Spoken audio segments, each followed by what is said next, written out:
AI is the latest tech craze. We see it all over the headlines and conference agendas, just like this one here in London.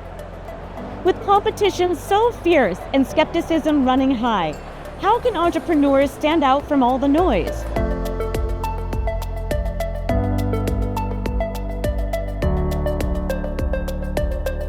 Obviously, everyone's talking about AI, but the reality is you got to figure out what the real-world applications are for some of this technology. I think the reality is everyone is using AI. AI is not what makes you stand apart. You just want to look for interesting businesses, and great if you can cleverly use AI to make that business more efficient, faster, or develop things quicker. Whatever you're doing with the AI, you want to see that it's used correctly. And the answer isn't just, hey, we're in AI. While buzzwords such as AI and blockchain may grab attention at first, entrepreneurs need to think deeper. Is the tech necessary for the project? What problem does it solve? Do the customers care?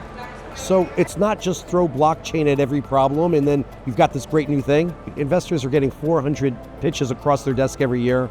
When all of them say blockchain or all of them say AI, it kind of loses its force. If you want something that's unique, you still need to come up with a unique idea. There's a lot of buzzwords. Previously it was IoT, now it's AI. Investments are higher in this buzz. And that's why everyone, startup and also not startup, are putting the same buzz at the same moment. But in fact, sometimes inefficient to put this kind of word. I think when you talk to investors, you need to kind of lead with the crypto buzzword and say, like, this is solving the underlying problem. But then when you talk to customers, it puts them off, like talking about cryptocurrency. So you have to focus on the problem they're trying to solve, which is, more user acquisition, like cheaper user acquisition, or more content. And then the Bitcoin or crypto aspects can facilitate, make that product finished.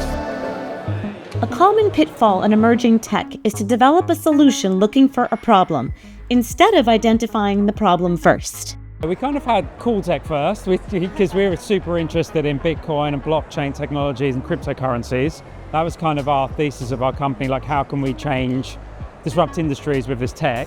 And we had some really good games, and which we were using Bitcoin for to give rewards to players. The problem is now, like, people just want more games. So the problem isn't they don't know that they need to settle their bets between each other. We kind of started with the problem first now, which is we need to give people more games, and then under the hood we'll solve the problem they don't know they have, which is payments.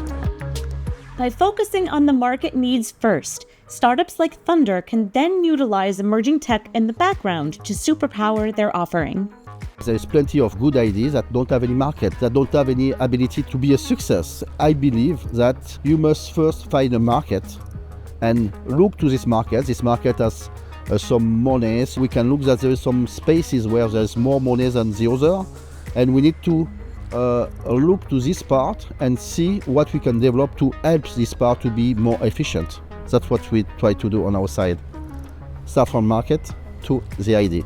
I think it's just put products in the market. So we just try, if we have an idea for some aspect of like a payment flow that crypto can help, we'll just build it and put it out and show people and see how it works. And hopefully there's a business case for a partner to be like, that actually makes something better for our users, and then they will use it, and then investors say, wow, you're solving a problem, and then you've got this traction, then it all comes together.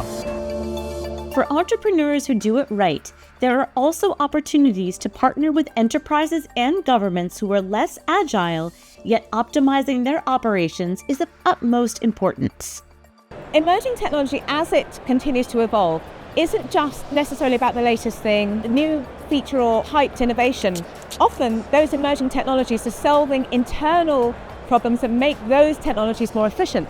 So they're faster, they consume fewer resources, they might have increased usability, which when done well and applied properly increases their utility. So those that are willing to take the greatest risk, come in really early, tend to want to partner with smaller innovators to take advantage of the experiments that those smaller innovators are doing, and then they can hopefully capitalize and get the benefits of any new IP that's created.